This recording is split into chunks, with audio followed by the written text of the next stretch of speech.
"I'm sorry, you were right." Frank Lucas whispered those words to a corpse. The man lying in that casket had destroyed Frank's empire 3 years earlier without ever pulling a trigger, made him vanish from Harlem like smoke. And now, standing at Bumpy Johnson's funeral in 1968, Frank finally understood what real power looked like. This is the story of how Bumpy Johnson dismantled a $1 million drug operation in 7 days, using nothing but intelligence, connections, and one unbreakable principle. July 1968. Wells Restaurant, Harlem. Bumpy Johnson's funeral draws thousands. Politicians, jazz legends, street soldiers, old women in black dresses who remember when Bumpy paid their rent during the Depression. Young hustlers who never met him but know the stories. The line stretches 3 blocks down Lenox Avenue. And hiding in the back corner, collar turned up, hat pulled low, a ghost, Frank Lucas. Nobody had seen him in 3 years. Most assumed he was dead. Some hoped he was. But there he stands, waiting, watching. His hands shake slightly. Not from fear, from something deeper. Shame, maybe, or recognition of a debt that can never be repaid. When the crowd thins, when the last mourner pays respects, Frank approaches the casket. His shoes click on the marble floor. Each step feels heavier than the last. He looks down at Bumpy's face. Peaceful now. The lines of age softened in death. The man who never needed to raise his voice to command a room. The man who dismantled Frank's empire with nothing but phone calls and strategic whispers. Frank kneels, whispers an apology nobody else hears. An apology for 1965. Back then, Frank Lucas thought he was untouchable. He just returned from Vietnam with a plan that would revolutionize the drug game. Why pay Italian middlemen who cut the product 5 times before it hit the streets? Why watch them get rich while street dealers scraped by on crumbs? Frank had connections in Thailand. Real connections. Men who controlled poppy fields the size of small cities. Pure heroin. 98% pure. The kind that made everything else look like baby aspirin. Smuggled back in military coffins, inside the body bags of American soldiers. Frank had bribed the right people. Paid off mortuary workers. Customs agents looked the other way. It was brilliant in its brutality. Using dead heroes to build a drug empire. And about to make him rich beyond imagination, he set up shop on 116th Street, right in Harlem's heart. Within 2 weeks, $50,000 a week. Within a month, double that. His product was so pure, so cheap, the Italian mob couldn't compete. Their watered-down garbage cost more and did less. Customers flooded in from across the city. Brooklyn, Queens, even New Jersey. Frank called it blue magic. Harlem called it poison. And Bumpy called it a death sentence. See, Bumpy had one rule that everyone in Harlem knew. No hard drugs, not in his neighborhood. Not ever. He'd watched heroin destroy Chicago, Philadelphia, Detroit, seen mothers lose children, kids turn into walking corpses, entire blocks rot from the inside out. So he made a promise. Not here.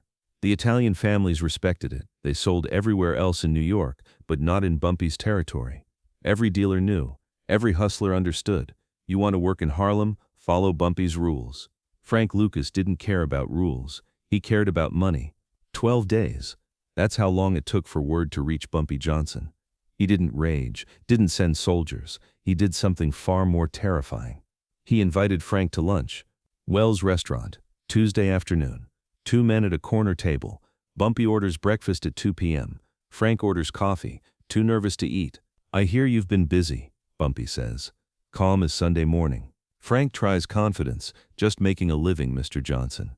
"Making a living is fine, Frank. I respect that." Bumpy sets down his fork. His eyes go cold. "But you're selling poison in my neighborhood. That stops today." "With respect, Mr. Johnson, that's old thinking. This is business. This is the future." Bumpy leans forward. "This is your first warning. I'm giving it to you because I respect the work you've done. You're smart. Don't make me give you a second warning." Frank should have listened. Any other man would have. But Frank was 35, making more money than he'd ever dreamed, and convinced he was smarter than everyone else. He kept selling. 2 weeks later, same restaurant, same table. But this time, Bumpy isn't polite. He's already sitting when Frank arrives. No smile, no greeting, just those cold eyes watching Frank cross the room. "I told you to stop." "Mr. Johnson, I hear you, but this is business. I'm not hurting anybody." People will buy drugs whether I sell them or not. At least I'm keeping the money in the community. Wrong answer.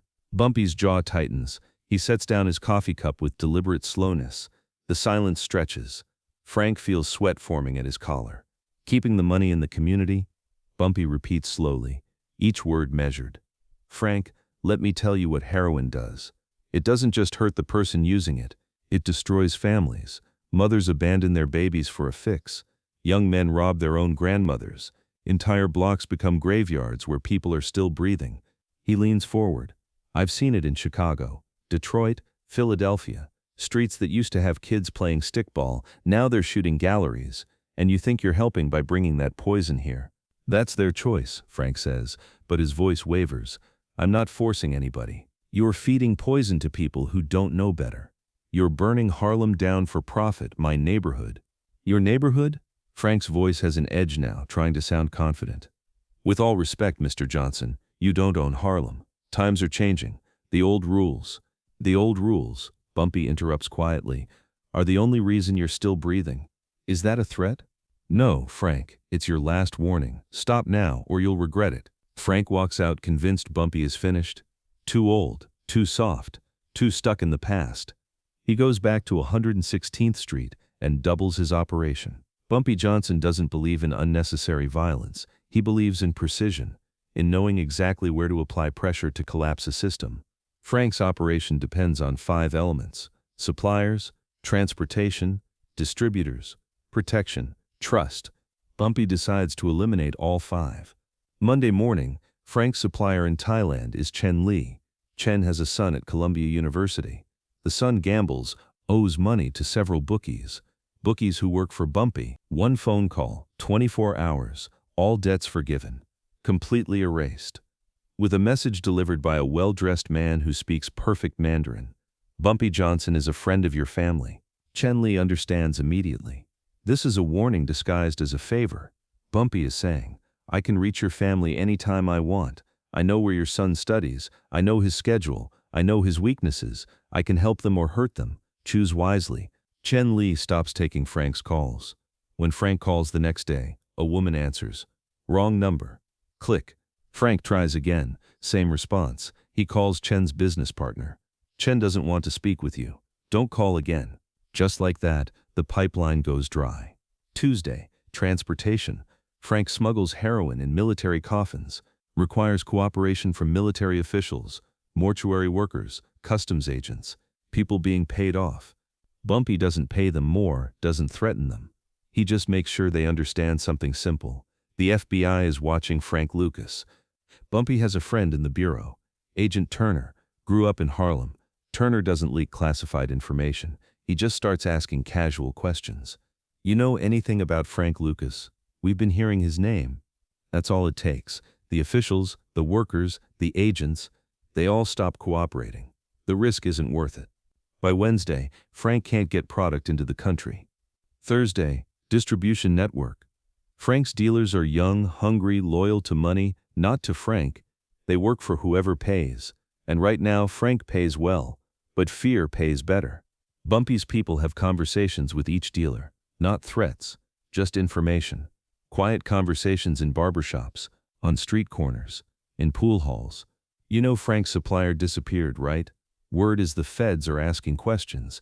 You know Frank can't protect you when this falls apart, and it will fall apart. Some quit immediately. Walk away from easy money because they know Bumpy Johnson doesn't make empty predictions. Others try to hold out, but when they see colleagues disappearing, when they see the smart ones walking away, they follow. One by one, Frank's network crumbles. 48 hours. Frank doesn't have a single person willing to sell for him. The kids who'd been making thousands a week are suddenly unavailable. Phone numbers disconnected. Addresses abandoned. Friday. The money. Frank has stash houses all over Harlem, apartments where he keeps cash, product, weapons.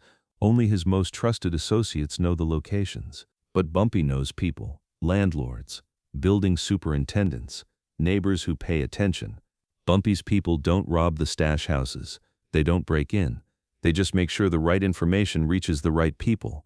Lease violations, fire code issues, suspicious activity.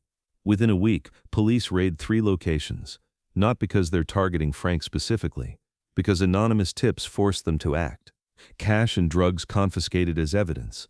Frank can't even claim it without incriminating himself. 1 week, Monday to Monday. Supplier gone, transportation dead, dealers vanished, money seized, protection collapsed, and Bumpy Johnson hasn't fired a single shot. Tuesday morning, Frank Lucas sits in his apartment staring at the phone. He's been staring at it for 3 hours, willing it to ring, willing someone, anyone, to call back. None of his people are answering. His supplier in Thailand has vanished. His dealers have disappeared. His stash houses are empty. The military contacts won't return his messages. The customs agents he paid off are suddenly unreachable. 7 days ago, he was running one of the most sophisticated drug operations in New York. He had connections on 3 continents, money flowing in faster than he could count it, respect, fear, power. Now, he has $3,000 in his pocket. A week ago, he had hundreds of thousands, multiple stash houses full of cash, product worth millions. Now he has bus fare. The phone sits silent, mocking him. He picks up the receiver, dial tone. At least it still works. He calls his oldest dealer, the kid who'd been with him from the start, straight to a disconnected number message. He tries another. Same thing. Another. A woman answers. Who is this? It's Frank. Let me speak to... Click. His hands are shaking now. Not from withdrawal, from the slow, creeping realization that Bumpy Johnson has done the impossible. Destroyed an empire without firing a shot, without spilling blood, without even showing his face. There's a knock on his door.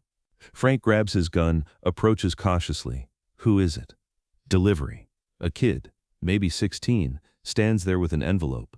This is for you, Mr. Lucas. Inside, a single piece of paper, 1 sentence in neat handwriting. You're still breathing. That's your only warning. Leave. No signature, but Frank knows. That night, Frank Lucas packs a bag, gets in his car, drives south, doesn't tell anyone, doesn't say goodbye, just leaves. North Carolina, back where he started. He lays low, works odd jobs, tries to understand what happened. How did an old man with outdated ideas demolish a sophisticated drug operation in less than a week?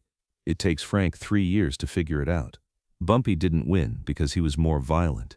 He won because he understood something Frank didn't. Power isn't about what you control. It's about what you're connected to.